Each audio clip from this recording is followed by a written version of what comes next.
তখন পড়াশোনা করতাম, একের ক্লাসে পড়াশোনা করি, পরপর আমি চলে যাই 10-এর ক্লাসে। 10-এর ক্লাসে পড়াশোনা আমি শেষ করি, পড়াশোনা আর করতে পারিনি, বাড়ির অভাবের জন্য আমি করতে পারিনি। তাই তখন আমি চিন্তা করলাম কি করব। ঘুরতে ঘুরতে আমি চিন্তা করলাম বা দেখলাম, পরিবেশে দেখলাম ম্যাজিক শিখতে হবে আমাকে। কেন ম্যাজিক শিখবো? আপনাদের এলাকায় এসে ম্যাজিক দেখাবো, আনন্দ দিয়ে যাবো, আর আপনাদের আশীর্বাদ মাথায় নিয়ে আমি বাড়ি ফিরবো। এইভাবে আমি ম্যাজিক শিখতে গেলাম। কিন্তু ম্যাজিক কোথায় শিখবো, কি করবো? বাড়ির চতুর্দিকে আমি খুঁজতে থাকলাম সেই ম্যাজিকের গুরুদেবকে। খুঁজতে খুঁজতে অনেক দূরে আমি এক সন্ধান পেলাম এক গুরুদেবের বাড়ি। তখনকার দিনে গাড়ি ঘোড়া ছিল না, পায়ে হেঁটে যেতে হয়েছিল। তাই আমি হাঁটতে শুরু করলাম। একদিনে পৌঁছাতে পারিনি, দুদিনেও পৌঁছাতে পারিনি, লাগলো মাত্র 3টি দিন। 3 দিনের মাথায় আমি গুরুদেবের বাড়ির সামনে দাঁড়িয়ে রয়েছি। গুরুদেব বাড়ির ভেতর থেকে বেরিয়ে এসে দেখলেন ছোট্ট বালক দাঁড়িয়ে রয়েছি। তখন গুরুদেব কিছু না বলে বাড়ির ভেতরে প্রবেশ করলেন। আমার জন্য ছোট্ট একটি ভাগা বাড়িতে খাবার নিয়ে এলেন। সেই খাবার দেখে আমি কিছুতেই খাবো না। গুরুদেব আমায় এক ধমক দিয়ে বললেন, বেটা তোমায় খেতে হবে, না হলে আমি ছাড়বো না। তখন আমি গুরুদেবের কথা অমান্য না করে আমি ফিরছিলাম। বন্ধু, ফিরে আমার গুরুদেবের বাড়িতে কি পরিণতি হয়েছিল সেই দৃশ্যখানা আপনাদের সামনে আমি নিবেদন করছি। এই খেলাটির নাম রেখেছি আমি চীন দেশের মুড়ি। চীন দেশের মুড়ি জিনিসটা দেরি।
ওইদিকে কি কিছু নেই তো?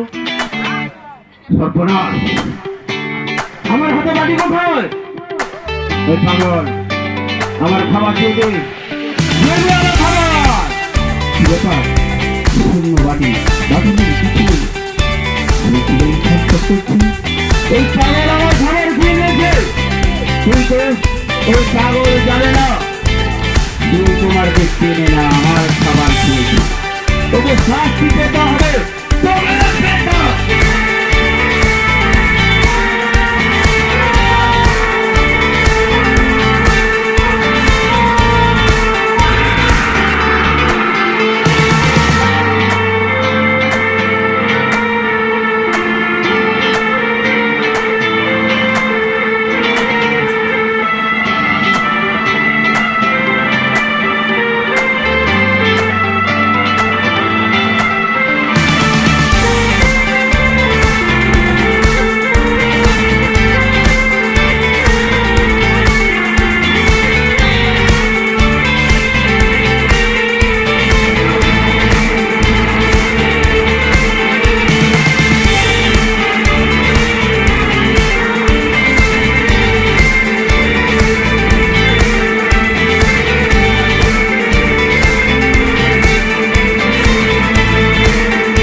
খাবার তো ওই পাগল খেয়ে নিয়েছে, কিন্তু আমার খুব খিদে লেগেছে, তাই আর এক বাটি খাবার আছে, তাই ওই পাগলকে আমি বিশ্বাস আর করি না। দুজন ছোট ভাই চলে এসেছিল, ছোট ভাই দুজন চলে এসেছিল, ছোট ভাই দুজন চলে এসে ভয় কিসে দেখি মামনি। হ্যাঁ, তোমাদেরকে দেখেছি একটা কাজ, ঠিক আছে, কাজ করতে হবে আমার সঙ্গে। তোমার নাম কি? হ্যাঁ, তোমার কি? তোমার বাবু। মামনি তোমার নাম কি? সঞ্চিতা জানা। পড়াশোনা করো তো? আমি দুজনকে বলেছি, তোমার দুজনের কাজ কি? আমি প্রথমে খেয়েছিলাম, পাগলটা এসে কি করেছি খাবার, ঠিক আছে, এবার আমি খাবো। তোমাদের কাজ কি? এইটা, তুমি এইটা ধরো, ঠিক আছে, আর তুমি এইটা ধরো, ঠিক আছে, তুমি এই পাশে দাঁড়াও, তুমি ওই পাশে দাঁড়াও, ঠিক আছে। ওই পাগল যদি আসে ভয় করবে না, পাগল যদি আসে মেরে দিবে। আমরা কাজ করব, যাই হোক, এবার তোমার কাজ কি? ওই পাগল যদি আসে জোর করে মারবে, তুমিও ভয় করবে না, কিন্তু মারবে।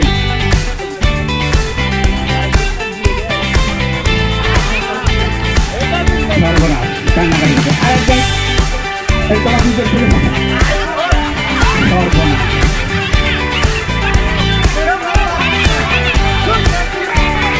সাহস আছে তো? যুদ্ধ করতে পারবে আমার সঙ্গে? ঠিক আছে, তুমি করতে পারবে তো? তোমার দুজনের কাজ কি? ওই পাগল যদি আসবে, আসে যদি মেরে দিবে, ভয় করবে না, আমি আছি তো, যা আবার হবে, ঠিক আছে। হ্যাঁ, এবার আমি ওই সেই 3 দেশের মুড়ি আমি খাচ্ছি, রেডি?